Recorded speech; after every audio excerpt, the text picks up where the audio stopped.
Hello everyone, if you are involved in manufacturing and production processes and you want to monitor the quality of products, then creating histogram with bell curve is the best option for you. Moreover, it can be used for financial analysis, performance evaluation, and population studies, etc. This is Zehad Rian from Exceldemy, and today we'll learn several examples on how to create a histogram with bell curve in Excel.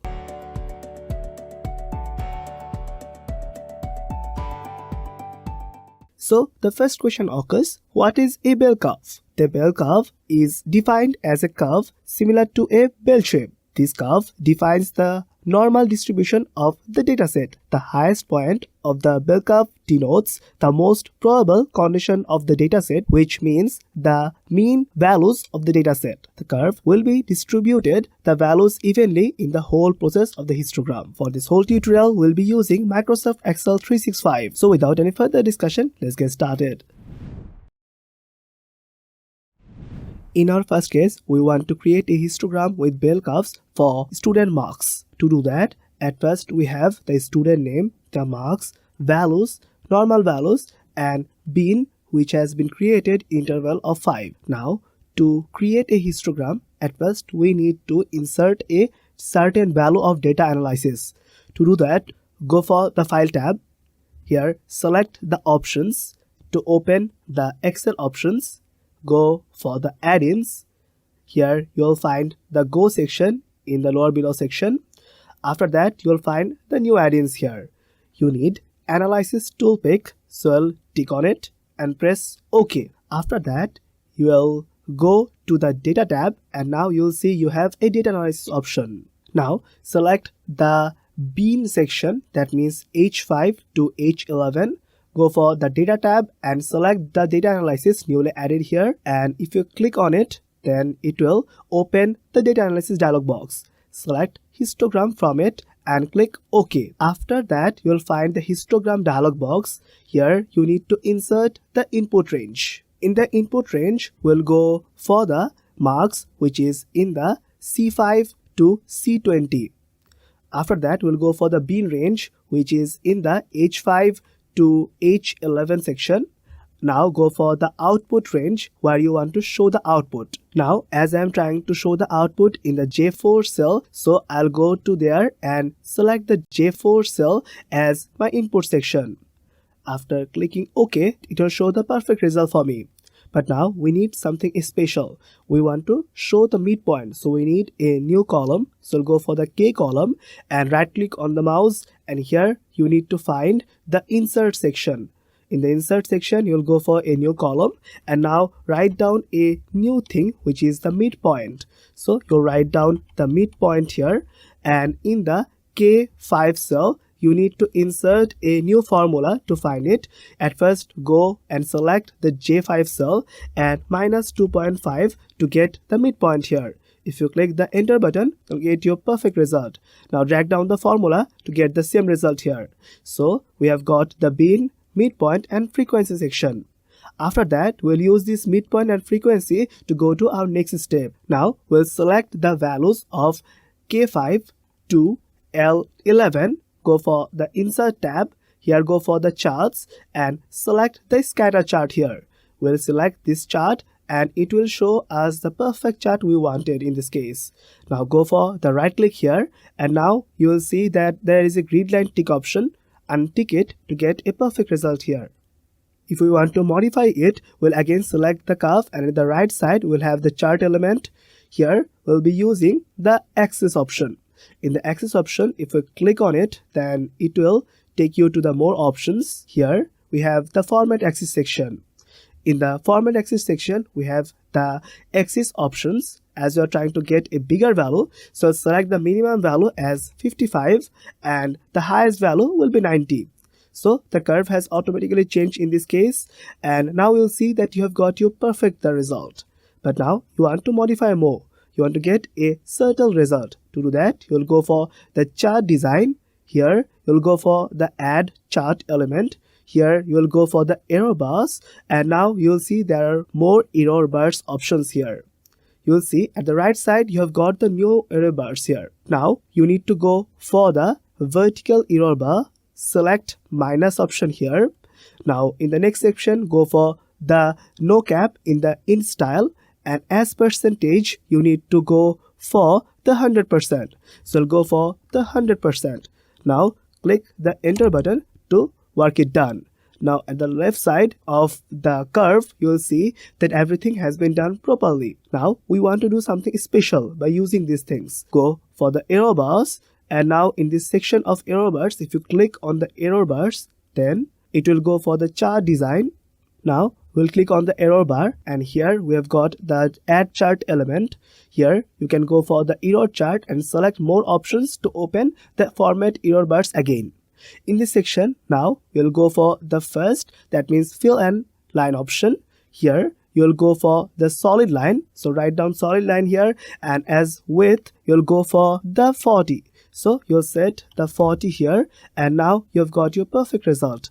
You can easily change the values. Suppose you don't want the 45, now you can easily go for the 35. Click the enter button and you'll get your perfect result. You can also change the color according to your wish. Suppose you want to show the black color, you can select the black here and it will change it to certain color. Now you have got your perfect bell curve in this section. But now we want to do something special. Now we want to show that there will be no markers in this section of the curve. Now we need to remove the curve because we have draw the line the curve of that. To do that, select the points properly and right click on the curve and you'll find format data series. Then it will open the format data series. Here you'll go for the first thing, which is the text and fill again, and now in the line section you'll go for no line, and after that you'll go for the next option, which is the marker. So you'll go for the marker, and here in the marker options you'll select the none option. And now in the next section you'll go for the automatic border section, and now we'll move on to our next section. But here we have the data points again. Click on the points extra and here right click on it, and after that select the delete option. Now you'll see that you have deleted the extra dots. Now you want to create the next section. To do that, you will need the help of the mean curve and standard deviation. To do that, at first we'll go for the I14 cells where the mean curve is existing. Now we'll use the average function. So we'll write down the average function, which will average the selected value of cells. Now we want to average the values of the marks. So select the values from C5 to C20. Now click the enter button to get the perfect result here in this section. After that, you'll go for the standard deviation. We'll go for the standard deviation in the I15 cell. To do that, at first we'll go for section and write down the standard deviation, which is written by standard st deviation dev and dot p. And this portion calculates standard deviation based on entire population given on a certain argument or logic. In this case, we'll again go for the marks, which is in this case again C5 to C20. If we click the enter button, then get your perfect result in the I15 cell. After that, we'll move on to our next section, which is the normal values here. Here we have the normal values in the column F, and to get the normal values, we need to insert a new function. We'll go for the F5 cell and insert the norm.dist, which basically returns the distribution specified by mean and standard deviation. In this section, we'll go for the E5 cell. After that, we'll go for the mean section, which is in this case in the I14 cells. To make it permanent, we'll go for the F4 in the keyboard. After that, we'll go for our next section, which is the standard deviation. We'll select it in the I15 cell. And now we'll make it permanent by using F4 in the keyboard. After that, we'll go for the exact match or probable match. As we're trying to get the probability mass function, so we'll go for the false option here. Now, after that, we need to counter it according to it. And as we're trying to get the result for the 97, so we'll try to get it perfect done by 97. After clicking the enter button, we'll get our perfect result. Now drag down the formula to use it to every cell. Now we need to add it with the bell curve to histogram. To do this, at first we'll select the histogram which we have created recently, and then it will open the chart design in the tab. Here you'll go for it, and now you'll find that there is a select data option. In the select data option, you'll find the select data thing, and you need to go for the add in the select data source dialog box. Here you have got the series. Now you need to insert the values. Now in this case I am trying to get the result for x and y, so at first we'll go for the values of the x series, which is the values. Now we'll go for the first cell, which is E5, and now if we scroll it down, then we have the values from E30. We'll select it, and now in the next section we'll go for our second case, which I have just inserted as normal values. Go for the F5 to F30.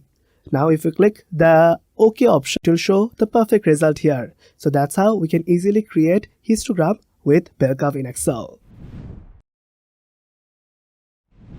In our new example, we'll create histogram with bell curve for project completion. To do that, we have the name, project ID, days to complete, values, normal values, bin, and mean standard deviation. Here we need to at first go for the data analysis, which we have inserted in our first example, and next we need to go for the bin section.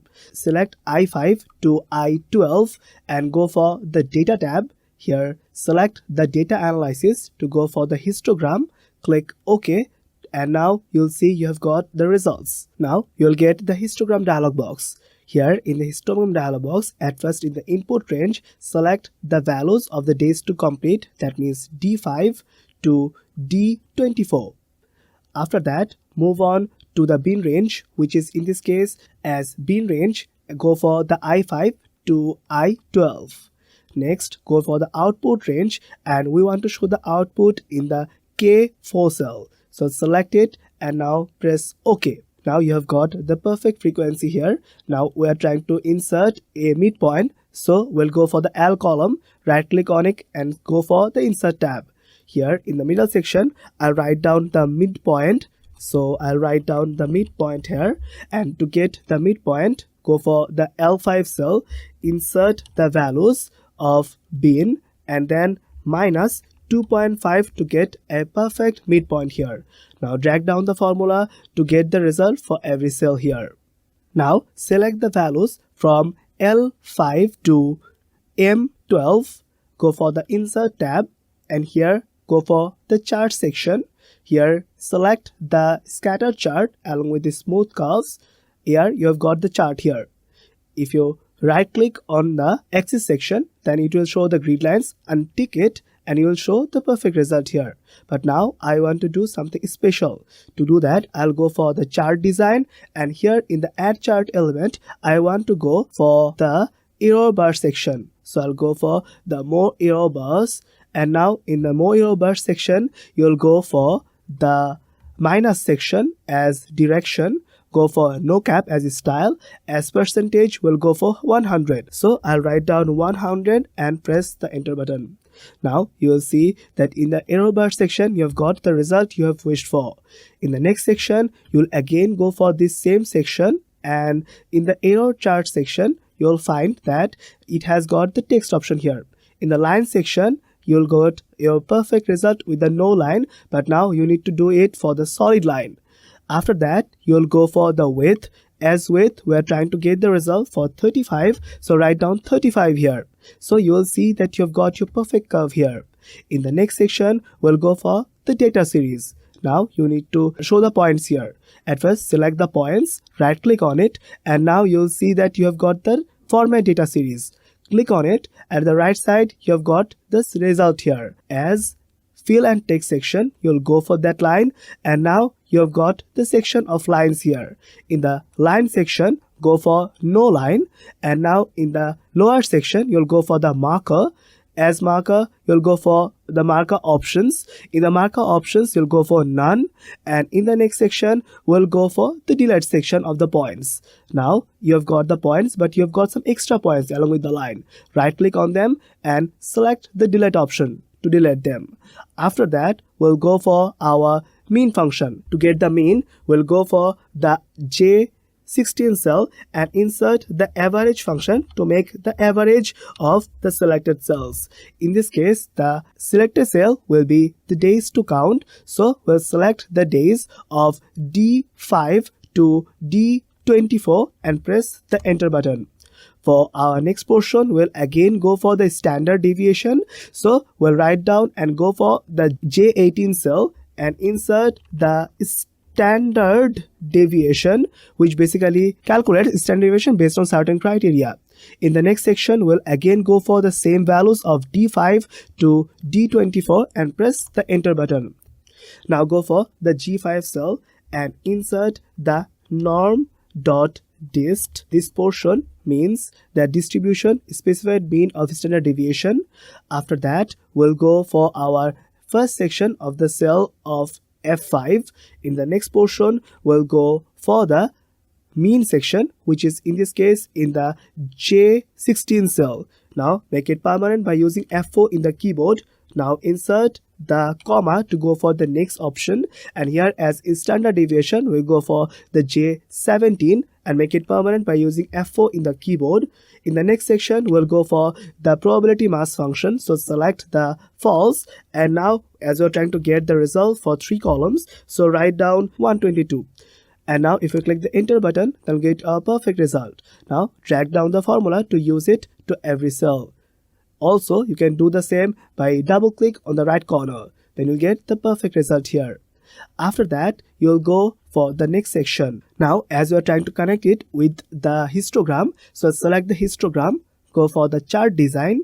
Here we'll go for the select data, and now in this section we have our new data. Here click on the add, and in the X series you'll go for the next section. At first you'll go for the section and you need to go for the values here. Now in this section you'll go for the values of F5 to F34, and as next option you'll go for the newly distributed normal values. So select the values of G5 to G34, and after this you'll click the OK.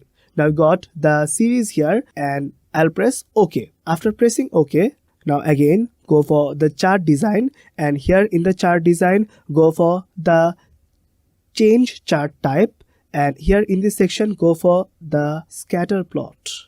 If you click on it, then you'll find your perfect result here in this section. After that, you have got your perfect lines. Now you need to go for the data series here. If you right click on it, then you've got your perfect data series. Go for the line section, and here in the line go for the lines. Whereas no line is selected, go for the solid lines to get a perfect result.